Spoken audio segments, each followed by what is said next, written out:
Bonjour Bruno Querio, Bonjour.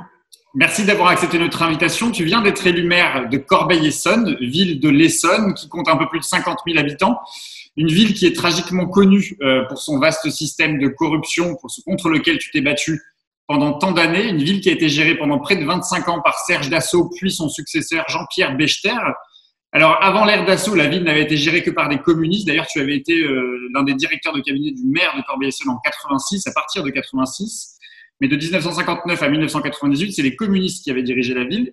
Alors, cette victoire, c'est la victoire de la gauche ou c'est la défaite de la droite? Hum, c'est la défaite de la droite, c'est la défaite d'un système, c'est la victoire des citoyens rassemblés, c'est ce qu'on a dit, de la gauche et des écologistes. Mais je crois que le débat autour du mot gauche, il existe, il a du sens, tant il y a de gens aujourd'hui qui ne se retrouvent ni dans la droite ni dans la gauche, et que la nécessité de redonner du sens aux valeurs de la gauche, c'est un long chemin, mais dans lequel je me reconnais et je m'inscris. Donc je suis évidemment un homme de la gauche et des écologistes, et je pense que la gestion de nos territoires peuvent permettre de redonner du sens à ce mot gauche. Alors, on va revenir justement sur la manière dont tu vas redonner du sens et du contenu à ce qu'est le mot gauche à l'échelle communale. Mais d'abord, comment on peut expliquer ces 25 ans de droite malgré les affaires, la corruption? J'ai écrit après un quatrième échec en 2014, puisque c'est la 5e fois que je me présente aux élections municipales, un livre qui s'appelle L'argent maudit, parce que j'avais besoin de réfléchir à pourquoi, alors que le maire sortant, Jean-Pierre Bechter, venait d'être mis en examen pour des faits très graves de corruption, d'achat de vote, assez rares sous la Ve République, pour lequel d'ailleurs il sera jugé à partir du 5 octobre durant 3 semaines au tribunal correctionnel de Paris. Il venait d'être mis en examen en 2014 et il est réélu quelques mois après. Et donc, j'ai pris du recul pour réfléchir à pourquoi. L'hypothèse que j'ai écrite dans mon livre, c'est que quand la République ne fonctionne plus, ça laisse place à tous les systèmes. Et nous avions comme maire, même s'il ne l'était plus, puisque je l'avais destitué au Conseil d'État en 2009, il était encore présent. On avait la 4e fortune de France, la 69e fortune mondiale, présent dans la ville, et majoritairement, les habitants avaient le sentiment d'être, ce qui n'était pas très pertinent, de se débarrasser d'un milliardaire quand la République ne tient plus ses promesses. Si la République, elle permet d'avoir un toit, d'apprendre à l'école, de s'émanciper, d'avoir un travail, de s'épanouir, l'argent d'un milliardaire peut ne pas être intéressant. Mais quand la République ne tient pas ses promesses, eh bien, on serait bien dingue de se débarrasser du milliardaire. Voilà, donc ça, c'était l'hypothèse de mon livre. Et je crois que il y a eu 2 phénomènes qu'il faut reconnaître. C'est que j'avais à la fois comme adversaire Serge Dassault et justement un individu et ses militants qui pensaient ou qui disaient de gauche, qui était Manuel Valls, le député de la circonscription.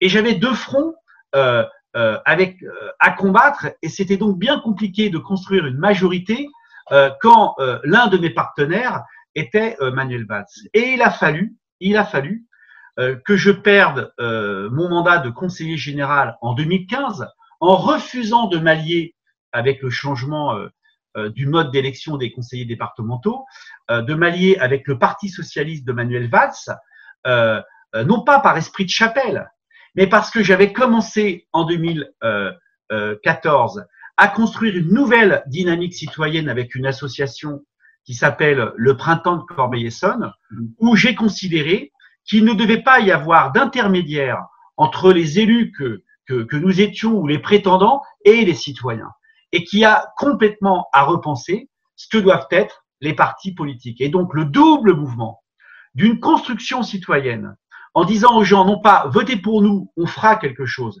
mais en le faisant tout de suite, en n'attendant pas d'avoir le pouvoir pour faire les choses, l'aggravation du système clientéliste avec des faits divers graves, des jeunes qui se tirent dessus, des drames, avec cet argent qui est devenu vraiment maudit dans la tête des habitants de Corbeil. Ce double mouvement a sûrement créé les conditions de la victoire et un bilan, je crois, désastreux du maire sortant. On le sait, il y a un bilan aussi de la participation qui est très mauvais à l'échelle nationale, mais est-ce que aussi ces affaires qui ont irrigué, qui ont même condamné, peut-être, ou pas condamné, mais qui marquent l'image de la ville, est-ce que c'est aussi ce qui explique la faible participation à Corbeil-Essonnes? Il y a près de 66% d'abstention, c'est un peu plus de 3 électeurs sur 10 qui se sont déplacés. C'est dramatique, ça ne concerne pas que Corbeil-Essonnes, mais c'est vrai qu'il y a particulièrement un désespoir dans notre ville, et la désespérance, elle renferme, elle s'ouvre, elle crée pas le sentiment de devoir s'ouvrir aux autres. C'est terrible, la désespérance, on ne croit plus en rien.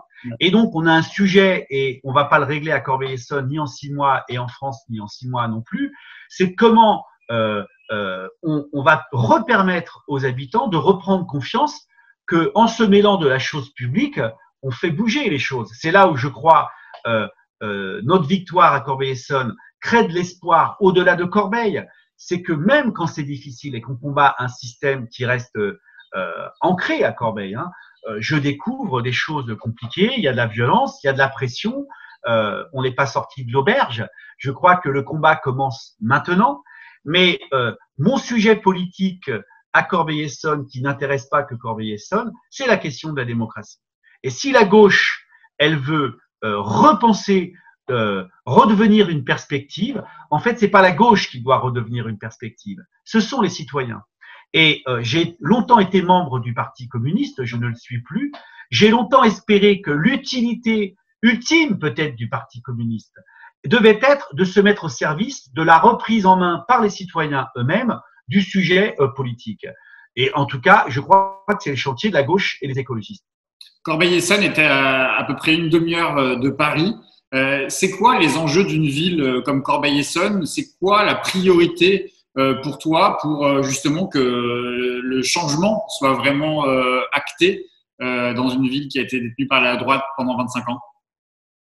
Alors, il y a plusieurs sujets, mais justement, à partir de ta question, c'est que on est à une demi-heure de Paris quand ça roule.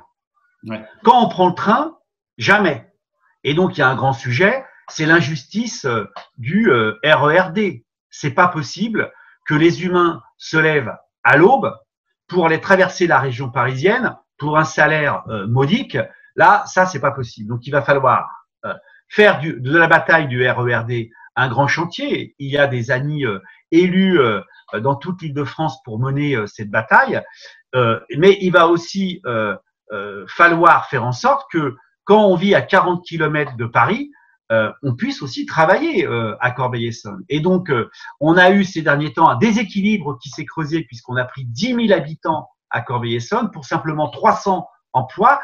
Et donc, il va falloir refaire de la banlieue sud un territoire où on crée de l'emploi, ou de la production, des services, etc. Donc, il y a ce chantier-là. Il y a le chantier de la démocratie, j'en ai dit un mot. Il faut subvertir les institutions. Voilà. Les gens n'ont plus confiance dans les institutions, les partis, les syndicats, les mairies. Enfin, les mairies, ça reste encore sûrement le maire, l'élu. Enfin, voilà, on dit ça, mais en même temps, moi, je suis élu avec 33% de participation, donc ça fait pas le compte. Donc, le chantier de la démocratie, le chantier de la jeunesse. On a la chance aussi à Corbeil-Essonnes d'avoir un magnifique centre-ville. On n'est pas une ville nouvelle. On a souffert de la création de la ville nouvelle d'Évry à côté, qui a aspiré les services publics et le développement économique. Mais on a la Seine, on a l'Essonne, on a la voie ferrée avec un pôle gare. On a beaucoup de friches qui se créent aujourd'hui dans un centre-ville qui est en train de muter. Et donc, on a 2 énormes chantiers. C'est poursuivre la rénovation urbaine dans nos 3 quartiers populaires.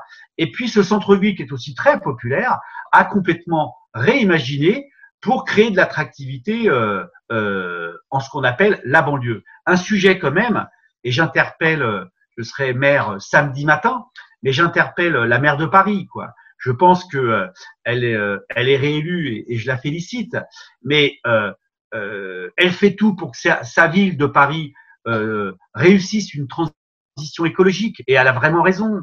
Mais je pense qu'il faut complètement repenser ce que Pierre Mansat à l'époque avait initié et faire la question du lien entre Paris et la banlieue. Le chantier reste ouvert.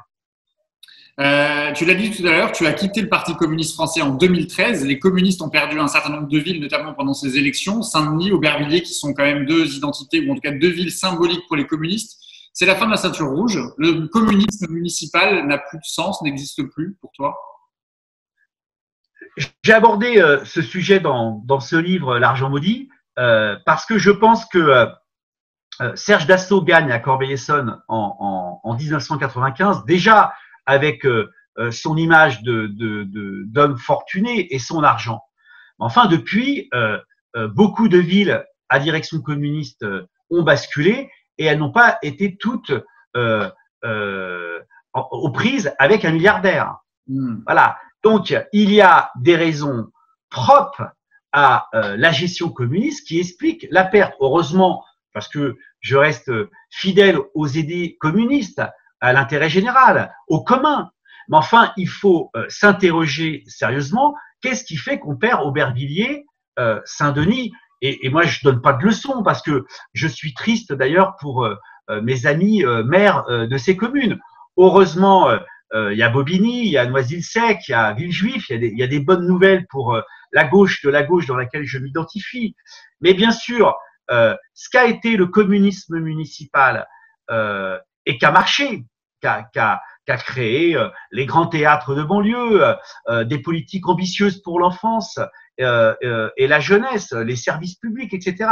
Eh bien, manifestement, le chantier du communisme, du commun local est complètement à repenser.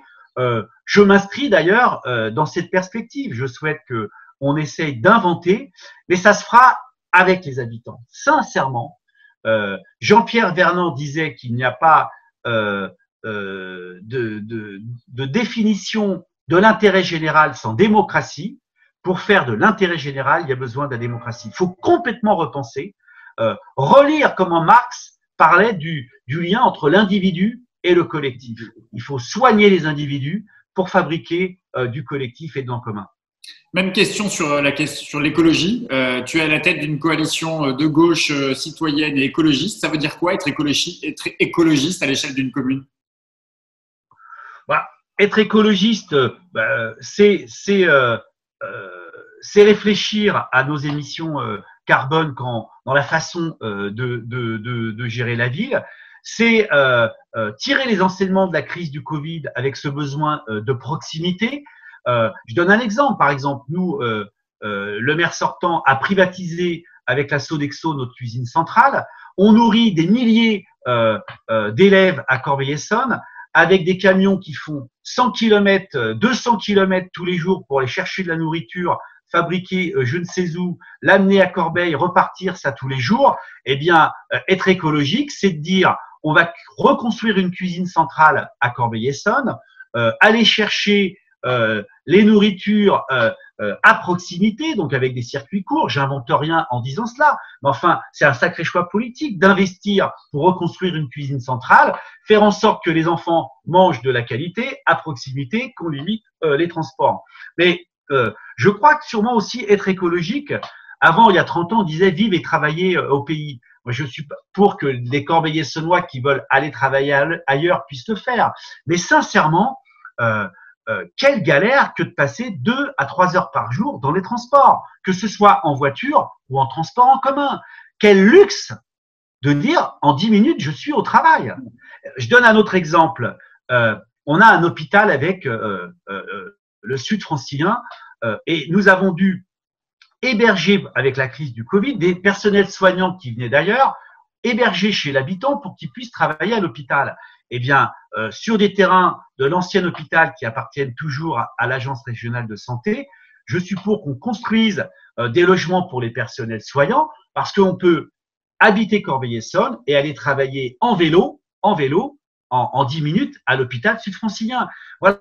je pense qu'il y a des questions espace-temps à repenser pour vivre pleinement dans nos villes. Il y a tellement de sujets, je m'arrête là, mais je crois que la question d'ailleurs du développement à outrance de l'Île-de-France, avec des territoires qui continuent de se désertifier partout en France, il faut repenser l'équilibre de l'aménagement du territoire et en Île-de-France et à l'échelle de notre pays. J'ai une dernière question, Bruno. Je te sais aussi très engagé à l'échelle nationale aussi pour reconstruire, repenser, justement remettre du contenu dans ce que la gauche n'a plus véritablement de sens. C'est vrai que la gauche est loin d'être majoritaire. On a vu des analyses de Martelly, notamment sur la situation de la gauche en France, qui n'aurait que quasiment un tiers des collectivités sur toute la France. Mais vous avez fait la démonstration, tu as fait la démonstration à Corbeil-Essonnes que la gauche rassemblée avec les écologistes, les citoyens pouvaient gagner, ce qui est vrai à Corbeil-Essonnes, l'a sans doute été aussi à Bordeaux ou même peut être en phase de l'être à Marseille. Est-ce que tu retiens une leçon quand même de ces municipales, un enseignement pour que cette gauche et ces écologistes puissent être une alternative à Emmanuel Macron d'un côté et Marine Le Pen de l'autre? Oui, je dirais un enseignement rapidement, c'est que sur les 47 candidats de notre liste, seuls 8 sont membres d'un parti politique. 39 ne le sont pas. Et mon expérience, c'est que les partis politiques, et je ne leur jette pas la pierre, moi je veux dire, aucun mépris de ma part vis-à-vis des partis. D'ailleurs, quand ils nous ont rejoints, ça a été une fête à Corbeil, une très bonne nouvelle. Eh bien, en tout cas, ils ont rejoint les partis, les quelques militants qui restent des partis politiques. Et j'insiste, je ne leur jette pas la pierre et je les remercie de nous avoir rejoints. Ils ont rejoint une dynamique citoyenne, le printemps de Corbeil-Essonnes, comme le printemps marseillais. Ça m'a fait rire de voir qu'on s'appelait le printemps de Corbeil-Essonnes depuis 7 ans et qu'à Marseille, ils avaient repris cette connotation. Quand nous, on l'a choisi, le printemps, c'est justement dans la lignée des mouvements de subversion citoyenne des printemps arabes. Même si tout ça reste évidemment à travailler, à évoluer, et nos pays du Maghreb ont encore beaucoup de travail devant eux. Mais moi, je crois que l'idée neuve en politique, c'est que les citoyens sans intermédiaire, et ça interroge les partis politiques. J'avais lu ce petit livre de la philosophe Simone Veil, qui était un petit peu un traité contre les partis politiques. C'est peut-être à retravailler, à repenser, mais il y a quelque chose. Les partis enferment. Ils doivent tous s'interroger pour arrêter de travailler pour eux-mêmes, mais pour ce pourquoi ils se sont créés. C'est vrai de tous les partis, y compris des Verts, pour lesquels j'ai beaucoup d'estime, mais je crois que voilà, j'ai envie d'être un maire, d'abord utile à réussir à faire gagner Corbeil-Essonnes, mais évidemment, je vais redoubler de réflexion, de contact avec d'autres pour que l'expérience corbeil-essonnoise, humblement, puisse servir à rentrer en contact avec d'autres maires partout en France qui ont réussi par cette pratique citoyenne et démocratique. Et je crois que j'ai envie de militer pour que les citoyens, d'abord, et tous les responsables politiques, évidemment, convergent pour repenser ce que peut être une gauche écologiste dans ce pays. Je suis sensible au travail de Clémentine Autain et son Big Bang, etc., mon travail à Corbeil ne m'a pas permis d'y passer plus de temps que ça, mais toutes les initiatives qui vont faire en sorte que les citoyens se réapproprient la politique, et si les partis servent à ça, ça m'intéresse. Voilà. Merci beaucoup Bruno et bonne élection samedi alors. Merci de l'invitation. À bientôt. À bientôt. Au revoir.